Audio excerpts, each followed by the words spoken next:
અમારા ઉપર જ લ્યો એકદમ આખી જે બરાબર છે. એમ કે એકમેવ દ્વિતીયમ બ્રહ્મ ને નાનસ્તિ કિંચન સર્વમ ખલ્વિદમ બ્રહ્મ તજ્જલન બરાબર. આ બધું બ્રહ્મ જ છે અને બ્રહ્મ બિન અણુ માત્ર પણ નથી, બધું બરાબર. પછી અનર્થની આત્યંતિક નિવૃત્તિ અને પરમાનંદની પ્રાપ્તિ એ પણ બરાબર, મોક્ષ બરાબર.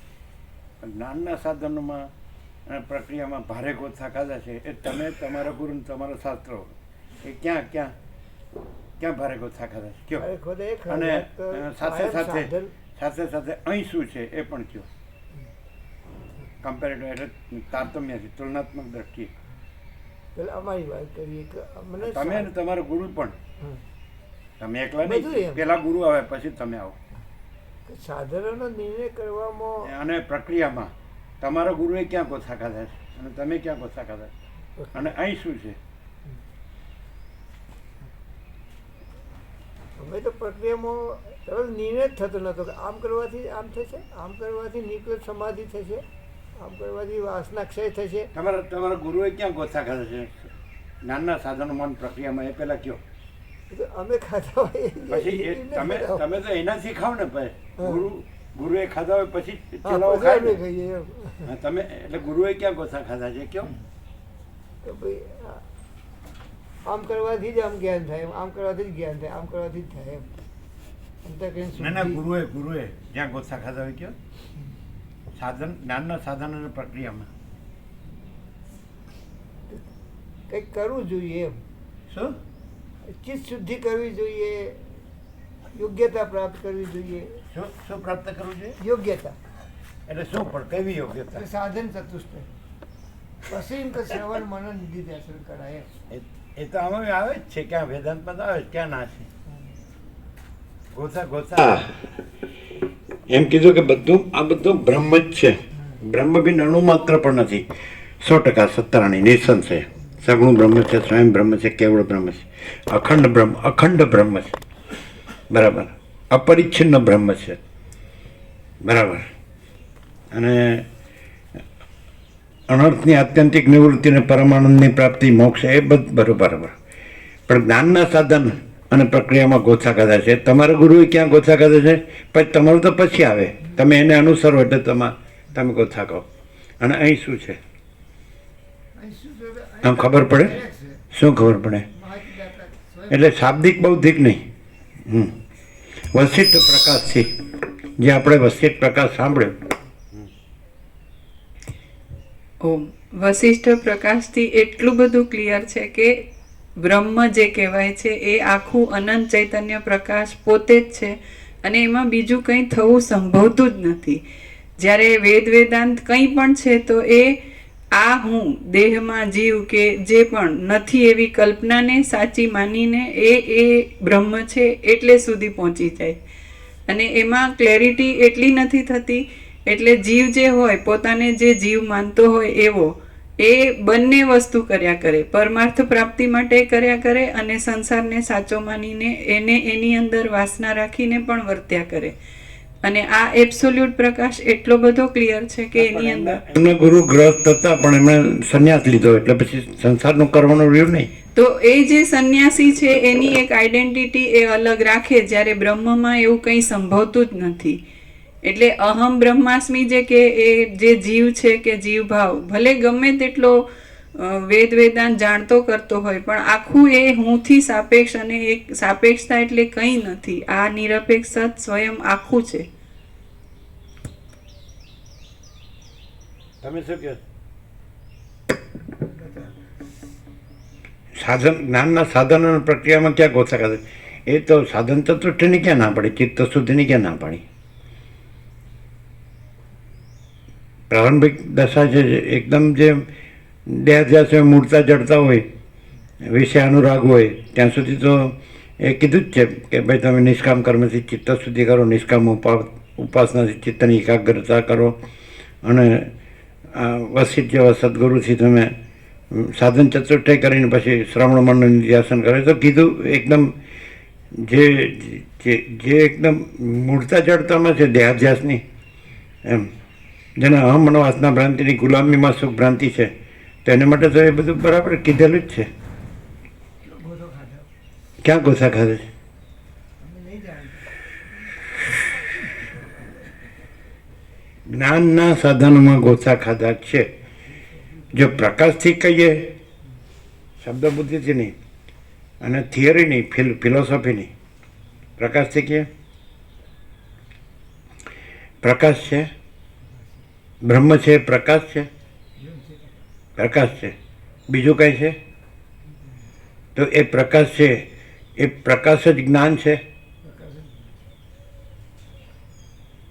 જ્યારે રામે વસિષ્ઠને પૂછ્યું કે તમે જ્ઞાન અને યોગ બે વાત કરો છો, બરાબર છે, તો તમે શ્રેષ્ઠ કેને કેને ગણો છો? એટલે વસિષ્ઠે કીધું કે કોઈ પણ માર્ગથી માણસ પરમપદની પ્રાપ્તિ કરે તો એ બરાબર જ છે, એમ કીધું. નહીં, તમને કેવું શ્રેષ્ઠ અભિપ્રેત છે? એટલે મને જ્ઞાન શ્રેષ્ઠ લાગે. કઈ રીતે? કારણ કે એમાં કાંઈ કરવા પણ જ નથી, એ સહજ છે. યોગમાં શરૂઆતમાં તમારે પ્રક્રિયા જોવે, યમ નિયમ આસન પ્રાણાયામ, પછી પ્રત્યાહાર ધારણા ધ્યાન સમાધિ, પછી અંદર જેમ જાઓ ત્યાં પછી જ્ઞાન સાથે એકતા થાય. પણ મૂળ જે તત્વ છે, બ્રહ્મ જેને કહો છો, પ્રકાશ જેને કહો છો, ચૈતન્ય જેને કહો છો, અખંડ બ્રહ્મ, અખંડ સચ્ચિદાનંદ જેને કહો છો, સમજાય? એ પોતે જ જ્ઞાન છે. એટલે જ્ઞાન એ પ્રાપ્ત કરવાની વસ્તુ નથી, એ કેવળ સ્વરૂપ છે. જ્યોતિષમપિ તજ્યોતિ તમસ પરમ ઉચ્યતે જ્ઞાનમ જ્ઞેયમ જ્ઞાનગમ્યમ હૃદિ સર્વસ્ય વિષ્ટિતમ. ગીતામાં કૃષ્ણે કીધું કે પરબ્રહ્મ જ્યોતિઓની જ્યોતિ છે, અજ્ઞાન અંધકારથી પર છે, અને પરબ્રહ્મ જ્ઞાન છે. પરબ્રહ્મ જ જ્ઞાન છે, અને જ્ઞાન અને જ્ઞેય જાણવા યોગ્ય તત્વ છે, અને જ્ઞાનગમ્ય છે, અને પરબ્રહ્મ જ્ઞાનથી જ જણાય છે. એટલે એવું નથી કે જ્ઞાન જુદું છે, એ જ્ઞાન છે એ જ પરબ્રહ્મ છે, પરબ્રહ્મ છે એ જ જ્ઞાન છે. અને હૃદય સર્વસ્વ વિષ્ટિતમ, સર્વના હૃદયમાં બિરાજમાન છે. નહીં ખ્યાલ આવ્યો? એટલે પ્રક્રિયા, જ્ઞાનના સાધન અને પ્રક્રિયામાં ભારે ગોથા ખાધા છે. એટલે જ્ઞાનને સાધનની ને પ્રક્રિયાની અપેક્ષા જ નથી. જ્ઞાન પોતે જ પરબ્રહ્મ છે. હવે જો મેં જ્ઞાની મેં યોગી ऐसा અહંકાર से होता है, એટલે કાંઈ નથી એવી આભાસ કલ્પના, કાંઈ નથી એવો આભાસ બ્રહ્મ, આ હું, તો હું પોતે પરમાકાશ છું, બરાબર છે? અમે પોતે પરમાકાશ છીએ, બરાબર છે?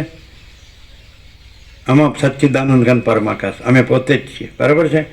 પછી ત્યાં કાંઈ નથી એવો આભાસ, એવી આભાસ કલ્પના, કાંઈ નથી એવો આભાસ બ્રહ્મ, આ હું, એનાથી અમને પોતાને પરમાકાશને અમે, સમજાય છે કે નહીં? આ અનર્થ રૂપે જાણીએ છીએ, જોઈએ છીએ. અમને પોતાને પરમાકાશને, એમાં કાંઈ નથી એવો એવી આભાસ કલ્પના, કાંઈ નથી એવો આભાસ બ્રહ્મ, આ હું, કાંઈ નથી, એનાથી અમને પોતાને પરમાકાશને, આ ભોલેન ફાઇનોર કીધેલું છે, પરમાકાશને, આ જે કંઈ દ્વૈત બ્રહ્મ જગત જે કાંઈ તમે કહેતા હો, સમજાય? જોઈએ છીએ, પણ એ તો કાંઈ નથી. અમે પોતે જ પરમાકાશ છીએ, અને એમાં કાંઈ નથી એવી આભાસ કલ્પના કે કાંઈ નથી એવો આભાસ બ્રહ્મ, આ હું, અને એનાથી જે જોવું અને જે દેખાતું જે દ્રશ્ય ભ્રમ, એ કાંઈ નથી, આખો સમષ્ટિ લઈ જાઓ, સમજાય કે નહીં? અને પરમાકાશ, અમે પરમાકાશ પોતે જ જે અખંડ સચ્ચિદાનંદ છીએ, પરબ્રહ્મ, સમજાય જ કે? તો એ ચિત્ત તત્વ છે, એ ચિત્ત છે એ સત છે, અને ચિત્ત છે જ આનંદ છે, એટલે એક જ છે, શબ્દ જુદા. તો એ ચિત્ત છે, ચિત્ત તત્વ ચૈતન્ય, ચિત્ત ચેતયતી પ્રકાશ હતી, એટલે એ પ્રકાશ ચૈતન્ય પ્રકાશ છે, તો એ જ જ્ઞાન છે. એટલે એને સાધન અને પ્રક્રિયાઓની અપેક્ષા જ નથી. ભારે ગોથા ખાધા છે, કારણ કે છે જ નહીં, ગ્રહણ ત્યાગ છે જ નહીં. હમણાં એ બી આવી ગયું, એ બધું મનનું, એટલે જે કાંઈ નથી એવા આભાસ કલ્પના, કાંઈ નથી એવા આભાસ ભ્રમનું છે, એટલે ગ્રહણ ત્યાગ છે જ નહીં. વસિષ્ઠે રામને સંન્યાસનું નથી કીધું, આ ક્યાંય નથી. અને સંન્યાસીઓની દશા તો આપણે જોઈએ છીએ, અને ઉડાવે છે.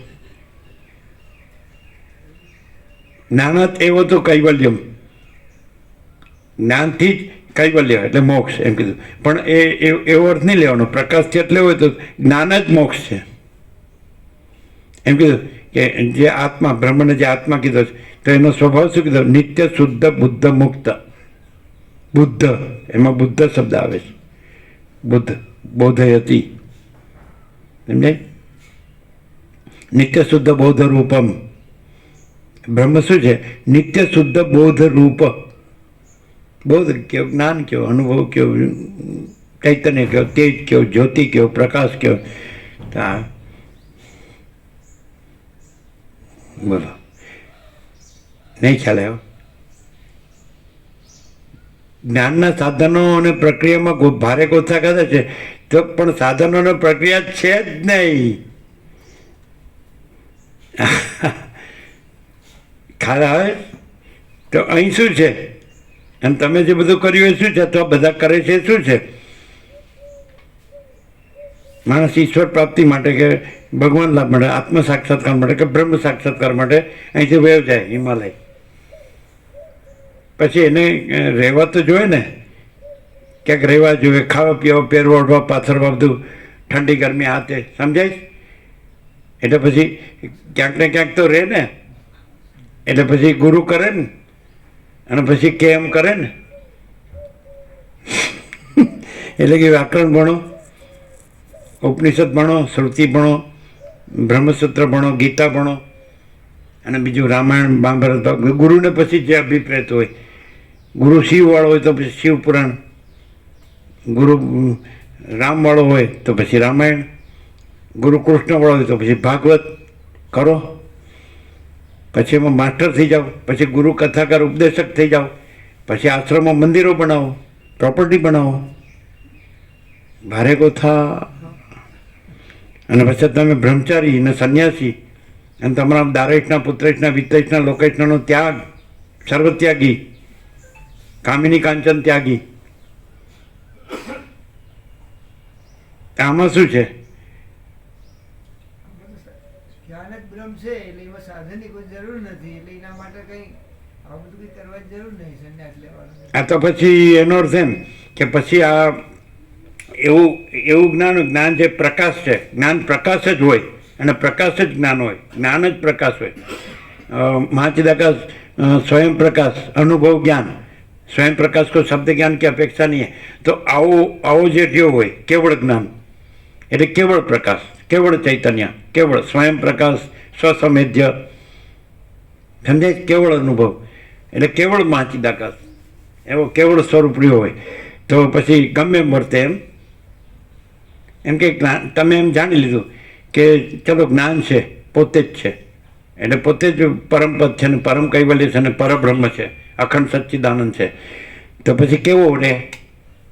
જે પ્રકાશ રહ્યો હોય તો એ પ્રકાશ છે તેમાં કાંઈ નથી એવી આભાસ કલ્પના, એનો હું, અને કાંઈ નથી એવો આભાસ બ્રહ્મ, એનો હું, અને એ હુંથી જગત, અને જગતમાં હું મારું.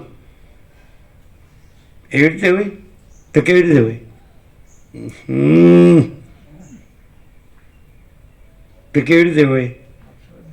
હે? કોણ? અમે છીએ જ નહીં. તમે તમારી દ્રશ્ય દ્રષ્ટિથી તમે કહો છો તમે છો, એ તો કાંઈ નથી એવી આભાસ કલ્પનાનો તમારો હું, કાંઈ નથી એવો આભાસ બ્રહ્મનો તમારો હું અહીં આરોપ કરે છે કે તમે છો. અમે આ નથી, અમે પરમાકાશ છીએ. એ કેવી રીતે? એમ કે એનું દ્રશ્યરૂપ દેખાતું હોય દ્રશ્ય દ્રષ્ટિવાળાને, તો એનું સમાધાન શું? જો પરમાકાશ જ રહ્યું હોય તો એ ન રહ્યું હોય, અને ન રહ્યું હોય ને દેખાતું હોય, અને સ્વાભાવિક જે સહજ કર્મોમાં દેખાતું હોય, તો એનું સમાધાન શું? એ કેવો હોય?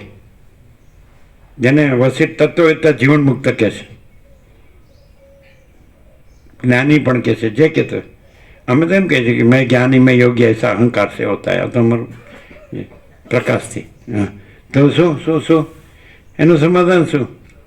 દ્રશ્ય દ્રષ્ટિવાળાને એનું દ્રશ્યરૂપ દેખાતું હોય અને સહજ કર્મ દેખાતું હોય, અને વસિત તો એમ કે સામાન્ય માણસ જેવું દેખાય, અને તત્વવેત્તા જીવન મુક્તને અખંડ સદા અખંડ જ્યોતિનું દર્શન થાય છે, અખંડ પરમ જ્યોતિનું દર્શન થાય છે એમ કહે છે. દર્શ દ્રષ્ટિવાળો જુએ તો એને વ્યવહારમાં પણ એની અનંત પ્રકાશ, અનંત આનંદ, અનંત શાંતિ પ્રગટ થઈ હોય એવું અનુભવાય. અનંત પ્રકાશ, અનંત આનંદ, અનંત શાંતિ પ્રગટ થઈ હોય, પ્રગટ થતી હોય, પ્રગટ થતી હોય. હા, એવું અનુભવ દર્શ દ્રષ્ટિવાળાને પણ. એનાથી એને શું લાભ થાય દ્રશ્ય દ્રષ્ટિવાળાને?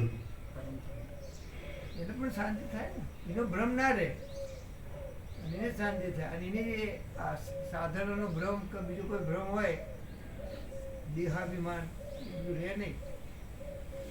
આરામ કરવું જોઈએ, ગધા મજૂરી ના રહે. ડબલ ગધા મજૂરી. એક જે આ માયાની અને એક આત્મ સાક્ષાત્કારની. તો ગુરુ એમ કહેતા હતા ને, ગુરુ તો એમ કહેતા ને આ બધું કરવું જોઈએ, નતા કહેતા? આ તો એ ગોથા નહીં. અહીંયા કંઈ કરવાનું આવે અને એમ વારંવાર કહેવામાં આવે, કોઈ કે અહીં કે શું કરવાનું છે, એટલું જ કરવાનું છે કે કાંઈ જ કરવાનું નથી. કેમ? કારણ કે પરબ્રહ્મ તો સ્વયં છે જ અને માયા તો સ્વયં છે જ નહીં. એટલે જે સ્વયં છે, હું કેવળ પરબ્રહ્મ અખંડ સચ્ચિદાનંદ છું, તો પછી એના માટે તો કાંઈ સાધન પ્રક્રિયા ના ભારે ગોતા કાંઈ જરૂર નથી. પછી બીજું માયા ભ્રાંતિ, માયા ભોગ વાસના ભ્રાંતિ, મોહ કે એટલો કાંઈ છે જ નહીં, સ્વયં છે જ નહીં, તો એનાય ભારે ગોતા નથી. ક્લિયર? નહીં સમજાણું બિપિન? તમે જે કર્યું છે હવે તમારું લ્યો, એને પોતા ઉપર લીધું. તમે ગુરુ કર્યા છે? નથી કર્યા. તમે અભ્યાસ કર્યો છે વેદો, ઉપનિષદ કે બ્રહ્મસૂત્ર, ગીતા કે શંકર ભાષા કે વેદાંતના જે સત્શાસ્ત્રો. તો હવે એ શું છે ને આ પ્રકાશ શું છે? What is the difference? Swamiji, સ્વયં પ્રકાશનો અનુભવ જ્યાં સ્વયં પ્રકાશ પ્રકાશતું હોય ત્યાંથી જ થાય. ને જે અભ્યાસ કર્યો એનું શું? શાસ્ત્ર અભ્યાસ કર્યો, એ કંઠસ્થ કર્યા, એના અર્થો જાણો, એને વ્યક્ત કરો, એક્સપ્રેસ કરો, એક્સપ્લેન કરો, એ અને આ એમાં શું ડિફરન્સ? શાસ્ત્ર અધ્યયન કરવાથી સ્વામીજી બહુ તો શબ્દ અને મન બુદ્ધિના સ્તર સુધી જેનું જ્ઞાન પહોંચી શકે, આત્માનો સાક્ષાત્કાર ન થઈ શકે. પણ આત્માને તો સાક્ષાત્કાર કરવા પણ નથી, તો સ્વયં પ્રકાશને સ્વસંવેદ જે છે જ. એ પ્રભુ પાસે આવીને ખબર પડી, એ સ્વામીજી પાસે આવીને ખબર પડી.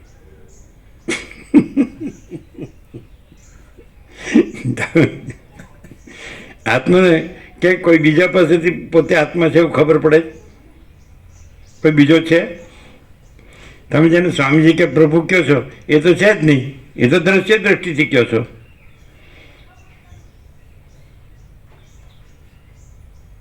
અમે પોતે જ પરમાકાશ છીએ અને કાંઈ નથી એવો આભાસ કલ્પના કે કાંઈ નથી એવો આભાસ બ્રહ્મનું હું એટલે સ્વામીજી કે પ્રભુ, એ તો છે જ નહીં. તો પરિચ્છિન્નતાનો આરોપ થાય. તમે કહો સ્વામીજી એટલે પરિચ્છિન્ન, અને અમે તો અપરિચ્છિન્ન પરમાકાશ પરમ ચિદાકાશ છીએ અમે પોતે જ. તો જે પરિચ્છિન્ન હોય એનાથી અપરિચ્છિન્નની ખબર પડે એવું ન કહેવાય. હા, એમ કહી શકો કે આ પરિચ્છિન્ન આ રૂપને અમે કહેતા નથી સ્વામીજી કે પ્રભુ, એટલે એ જે અનંત વ્યાપક સમાનપૂર્ણ એકરૂપ અને અનંત વ્યાપક અવૈયક્તિક સાર્વત્રિક એને અમે કહીએ છીએ. અને એ અમે પોતે પણ સાચા અમે એ જ છીએ, સાચું બધું એ જ છે. એ રીતે બધું બ્રહ્મ જ છે અને અણુ માત્ર પણ નથી, ભિન્ન નથી. એ જે વેદાંતનો નિશ્ચય એ બરાબર છે કે આ બધું બ્રહ્મ જ છે, અખંડ બ્રહ્મ જ છે અને અણુ માત્ર પણ જુદું નથી. અને અનર્થની આત્યંતિક નિવૃત્તિને પરમાનંદની પ્રાપ્તિ, મોક્ષ એ પણ બરાબર છે. પણ જ્ઞાનના સાધન અને પ્રક્રિયામાં વેદાંતે ભારે ગોથા ખાધા છે, પણ એ છે જ નહીં. ગ્રહણ ત્યાગ છે જ નહીં, કરવા પણ છે જ નહીં. એટલે બ્રહ્મ ક્રિયા સિદ્ધ નથી, સ્વયં સિદ્ધ છે. તો હવે તો પછી એમને આ ભ્રમ થયો છે દ્વૈત ભ્રમ, એનું સમાધાન શું? તો કે દ્વૈત ભ્રમ થયો જ નથી અને અખંડ બ્રહ્મ જ છે, સ્વયં બ્રહ્મ જ છે. પ્રશ્ન ક્યાંથી પૂછાય છે? દ્વૈત ભ્રમથી પૂછાય છે. અને સમાધાન ક્યાં છે? કે અખંડ બ્રહ્મ જ છે. સમાધાન કરવાનું દ્વૈત ભ્રમ છે જ નહીં ચાલે.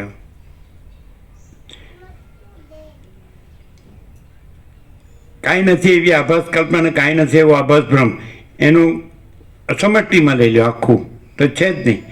આખું સમષ્ટિમાં બ્રહ્મ જ છે અને આખું સમષ્ટિમાં કાંઈ નથી એવી આભાસ કલ્પના અને કાંઈ નથી એવો આભાસ ભ્રમ છે જ નહીં.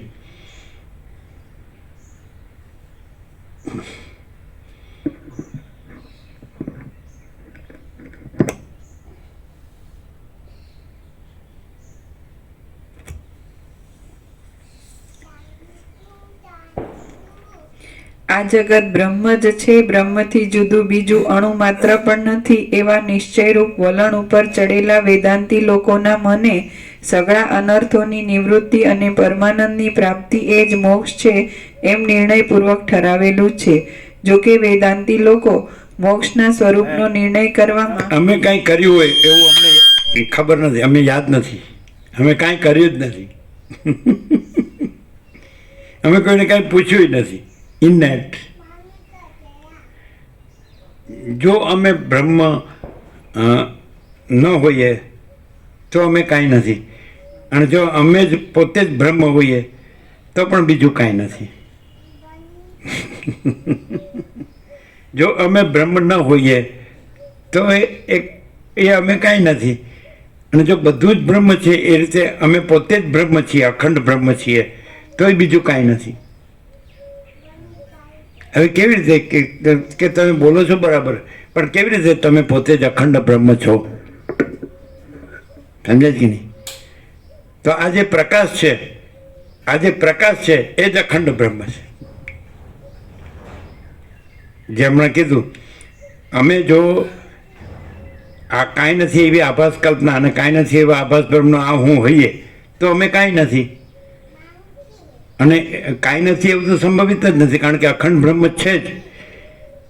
અને અખંડ બ્રહ્મ છે તો જ્યાં આ કાંઈ નથી એવો આભાસ કલ્પનાનો આ હું, કે કાંઈ નથી એવો આભાસ બ્રહ્મનો આ હું, કાંઈ નથી, અને અમે છીએ જ. એ જ અખંડ બ્રહ્મ છે. આ જે પ્રકાશ છે તો એ જ અખંડ બ્રહ્મ છે. કેવો? કે જે અમે છીએ એ જ અખંડ બ્રહ્મ છે, અને જે અમે નથી એ કાંઈ નથી. એટલે સાચો હું છે એ જ અખંડ બ્રહ્મ છે, અને ખોટો હું છે એ કાંઈ નથી. ખ્યાલ આવે? તો આ જે પ્રકાશ છે એ જ અખંડ બ્રહ્મ છે. અખંડ બ્રહ્મ જ અખંડ પ્રકાશ છે, અને અખંડ પ્રકાશ જ અખંડ બ્રહ્મ છે. એ સમજવું થોડું. આજે પાણી ઓછા પણ બહુ કર્યું છે એટલે પાછું જવું પડશે. મેં કોટર ફૂલ ઉત્સવ પાન કર્યું છે આજે. આવી 2 મિનિટ ક્લિયર થાય ક્લિયર થાય. અમે છીએ અને અમે નથી. અમે અખંડ બ્રહ્મ છીએ અને માયા નથી. અને પછી કદાચ દ્રશ્યવાળાનું દ્રશ્યરૂપ દેખાતું હોય તો એ સંપૂર્ણ માયા ભ્રાંતિ રહિત હોય અને અખંડ પ્રકાશ હોય. ખબર પડે?